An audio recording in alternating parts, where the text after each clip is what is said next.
Swimming tayo guys ha.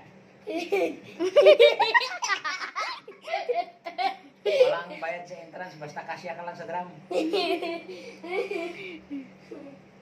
Kasang-kasa si Papa.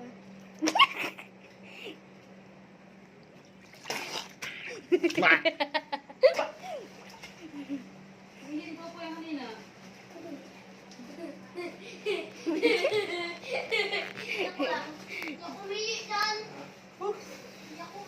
Sarap maligo. Tumayo si Papa dyan kanina eh. Diyak lang. Malalim guys ang swimming pool oh. Ang liig. Lunod ka nga pa. Oh. Di.